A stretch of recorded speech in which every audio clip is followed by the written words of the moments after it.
हमारे chief engineer जो हैं E&M सेवरेज और director land and state, senior director land and state, उनको चीफ एग्जीक्यूटिव अफसर ने मुअत्तल किया, गैर कानूनी तौर पर मुअत्तल किया कि पाकिस्तान पीपल्स पार्टी को भी बदनाम करने की साजिश कर रहे हैं ये सीईओ साहब, इस तरह के अहकामात देकर अनऑफिशियली लोगों को मजबूर करके, क्योंकि उनको देना चाहिए था चेयरमैन को लेटर, जो उन्होंने मुअत्तल किया, चेयरमैन के नॉलेज में नहीं लाए और हमारे ट्रीटमेंट प्लांट जो है बिल्कुल तबाही के दहाने पर चले गए, सेवरेज के खास तौर पे, और वाटर की भी यही कंडीशन है।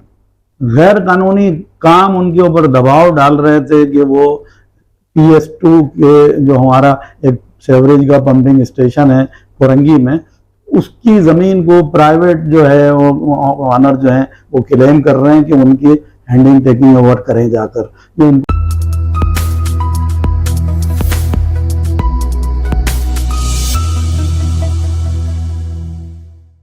अस्सलाम वालेकुम नाजरीन, आप देख रहे हैं सियासी पॉइंट और मैं हूं आपका मेजबान शकील जकी। आज मेरे साथ मौजूद हैं peoples labour union water board के जनरल सेक्रेटरी जनाब मोहसिन रजा साहब। हम उनसे सवालात का आगाज करते हैं। अस्सलाम वालेकुम जनाब। वालेकुम सलाम। जनाब, सीईओ वाटर बोर्ड ने चीफ इंजीनियर सेवरेज को मुअत्तल किया, उसकी क्या वजह बनी? बहुत शुक्रिया। देखिए, Karachi water and sewerage board इस वक्त जो कराची शहर का एक हिस्सास अदारा है, जिसके फ़राइज़ में शामिल है कराची के शहरियों को हिफ्ज़ान सेहत के उसूलों के मुताबिक पानी सप्लाई करना और सेवरेज के निज़ाम को जो है वो बेहतर अंदाज में चलाना, ट्रीट करके वाटर एंड सेवरेज बोर्ड के प्लांट्स पर फिर समंदर बर्द करना। पर ये हुआ ये है कि हमारे ट्रीटमेंट प्लांट जो है बिल्कुल तबाही के दहाने पर चले गए, सेवरेज के खास तौर पे, और वाटर की भी यही कंडीशन है। और हमारे चीफ इंजीनियर जो हैं E&M सेवरेज और director land and state, senior director land and state, उनको चीफ एग्जीक्यूटिव अफसर ने मुअत्तल किया, गैर कानूनी तौर पर मुअत्तल किया। गैर कानूनी काम उनके ऊपर दबाव डाल रहे थे कि वो PS2 के जो हमारा एक सेवरेज का पंपिंग स्टेशन है कोरंगी में, उसकी ज़मीन को प्राइवेट जो है वो ऑनर जो है वो क्लेम कर रहे हैं कि उनकी हैंडिंग टेकिंग ओवर करें जाकर। ये उनको प्रेशराइज कर रहे थे और अफसरान को, उसकी वजह से जो है वो उन्होंने उनके अहकामात मानने से इनकार किया। इसी बुनियाद पर जो है चीफ एग्जीक्यूटिव अफसर ने अपने अख्तियारात का नाजायज़ फ़ायदा उठाते हुए उनको डायरेक्टली सस्पेंड कर दिया, जबकि वो कर नहीं सकते सस्पेंड। एक 19 ग्रेड के अफसर को सस्पेंड करना या 18 ग्रेड के अफसर को सस्पेंड करने के लिए उनको हुकूमत सिंध से इजाज़त लेना ज़रूरी था, पुराने एक्ट के तहत भी और नए एक्ट के तहत भी। अच्छा, इसमें उन्होंने हुकूमत सिंध से इजाज़त ना सिर्फ उन्होंने हुकूमत सिंध से इजाज़त नहीं ली, बल्कि मुर्तज़ा वहाब साहब जो अभी बने मेयर, उनके नॉलेज में लाए बगैर भी जो है उन्होंने ये इक़दाम उठाए। गैर ज़रूरी तौर पर हम इसको ये बात कहने में बजानिब हैं कि पाकिस्तान पीपल्स पार्टी को भी बदनाम करने की साजिश कर रहे हैं ये सीईओ साहब, इस तरह के अहकामात देकर अनऑफिशियली लोगों को मजबूर करके, क्योंकि उनको देना चाहिए था चेयरमैन को लेटर, जो उन्होंने मुअत्तल किया, चेयरमैन के नॉलेज में नहीं लाए और उन्होंने ऑफिशिएटिंग निज़ाम के तहत इन अफसरान को रखा था। अभी फरवरी या मार्च में ये तकरीबन इनको दिया था चार्ज, और मिसकंडक्ट का चार्ज लगा के उनको मुअत्तल कर दिया, जबकि वो नोट्स उनको एक्सप्लेनेशन दे सकते थे। उनकी वजाहत आने के बाद वो कम से कम चेयरमैन से तो अप्रूवल लेते कि जी इनसे मैं सेटिस्फाई नहीं हूं तो इनको मुअत्तल किया जाए। अच्छा, इसके अंदर चेयरमैन से किसी भी ना साबका चेयरमैन से ना ये मौजूदा जो चेयरमैन, हम तो वो 2 मीटिंग्स ले चुके हैं, ब्रीफिंग ले चुके हैं MD वाटर बोर्ड से, उनके नॉलेज में लाना चाहिए था, उनके स्टाफ के पास भेज देने चाहिए थे। आप क्या समझते हैं कि ये बिल्कुल ये अमल गैर कानूनी है? बिल्कुल गैर कानूनी अमल है ये। इसको वाटर एंड सेवरेज बोर्ड की लैंड को इन्हें सिक्योर करने के लिए लगाया गया है। ये अभी एक्ट भी इन्होंने मंजूर किया है, उस एक्ट में भी बड़े खिला हैं। हम तो सोच रहे थे CBA को बात करनी चाहिए, 2-3 यूनियन भी साथ में जो जिंदाबाद मुर्दाबाद करते हैं वो खामोश हैं। चोर दरवाजे से इन्होंने एक्ट पास करवा लिया। उस एक्ट में जो है जमीनों के भी हेर फेर की इजाजत लिए एक तरह से, और इंशाल्लाह हम आवाज सर, उठाते जिन हैं। लोगों ने चोर दरवाजे से इस एक्ट को पास करवाया, अगर आप बताना पसंद करेंगे।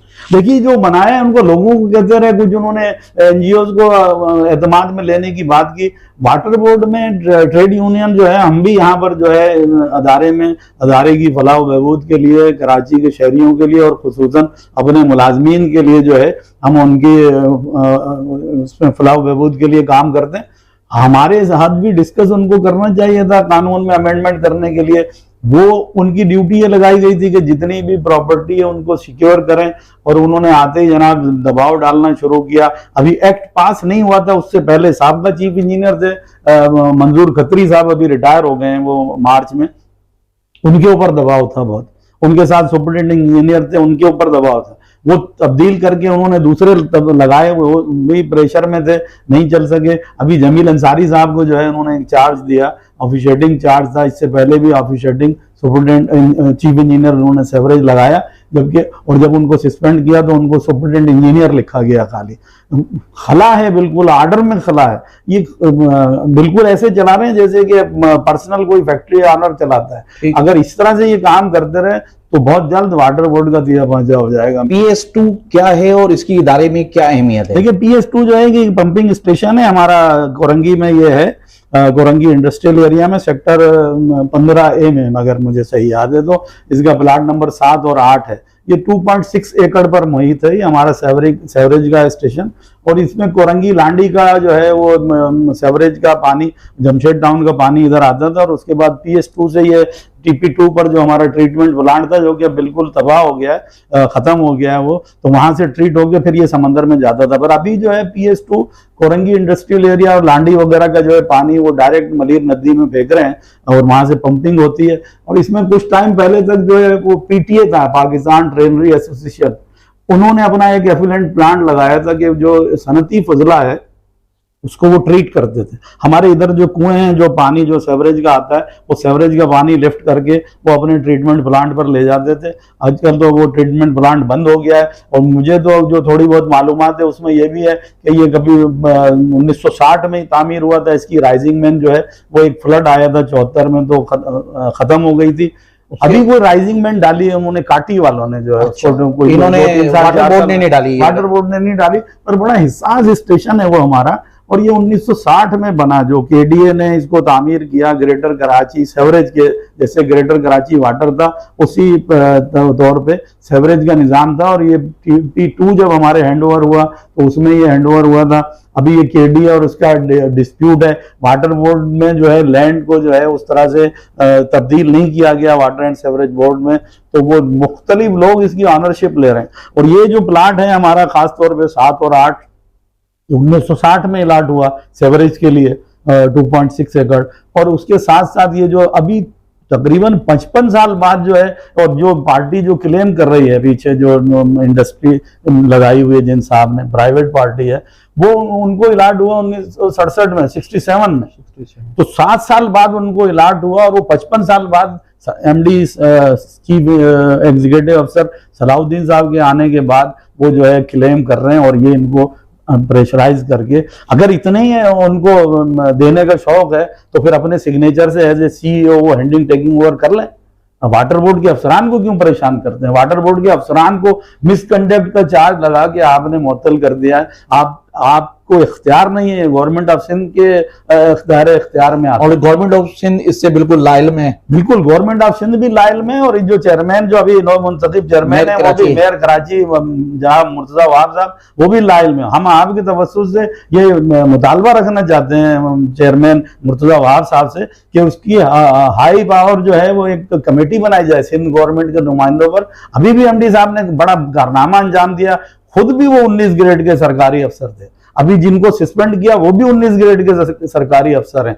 जो इंक्वायरी अफसर बनाया वो भी ऑफिशिएटिंग चीफ इंजीनियर 19 ग्रेड का है। ये प्रेशराइज करके गैर जरूरी तौर पे ऑफिशिएटिंग निजाम चलाकर सिस्टम को तबाह करने की साजिश कर रहे हैं। मुर्तजा वहाब साहब को इसको सीरियस लेना चाहिए और गवर्नमेंट ऑफ सिंध के नुमाइंदों के साथ इसमें बल्कि किसी मिनिस्टर को डाल के इंक्वायरी करें, ताकि पता चले कि वाटर बोर्ड के अफसरान नाअहल हैं या CEO के अहकाम जो हैं जाली है। हसास पंपिंग स्टेशन का कितना रकबा है और उसके हवाले से भी हमारे नाज़रीन को बताएं। देखिए 2.6 एकड़ है तकरीबन, और इस पे पंपिंग स्टेशन बना हुआ है।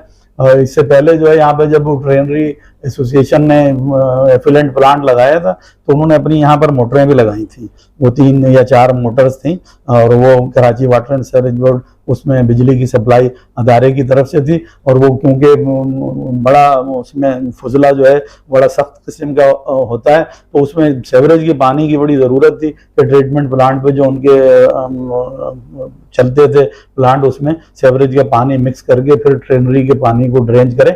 तो वो अब तो वो प्लांट भी खत्म हो गया है। तो जैसे जैसे कराची बढ़ रहा है इंडस्ट्रियल एरिया में, ट्रीटमेंट प्लांट अभी इस नए एक्ट में भी है कि हर उसमें जो है फैक्ट्री ऑनर को मजबूर करेंगे कि वो अपना ट्रीटमेंट प्लांट लगाएं। जो बने हुए थे वो फेल हो गए, जो हमारे पास पंपिंग स्टेशन थे उनको प्राइवेट पार्टी को देने की साजिश की जा रही है, और एक्ट जो पास किया जा रहा है उसमें कुछ और है। ये चंद सालों के लिए आए हैं, 2-3 साल के लिए, 30 साल वाले मुलाजमीन को मुअत्तल करके अपनी मर्जी का काम लेना चाह रहे हैं। तो इनको ऐसे कामों से एहतियात करनी चाहिए। और वो हिसास पंपिंग स्टेशन है, और S3 कंप्लीट होगा तो भी जरूरत है, और ट्रीटमेंट प्लांट 4 बनेगा तो भी इस पंपिंग स्टेशन की PS2 की हिसासियत अपनी जगह पर कायम है। और अरबों रुपए की जमीन है वो 2 एकड़ जो है, उसको बजाय सिक्योर करने की वो देने की साजिश कर रहे हैं। उन्हें एहतियात करनी चाहिए और कमेटी बननी चाहिए। सियासी पॉइंट को सब्सक्राइब कीजिए और लाइक कीजिए और घंटी बजाना ना भूलिए ताकि आपको हमारी नई वीडियोस का नोटिफिकेशन मिलता रहे।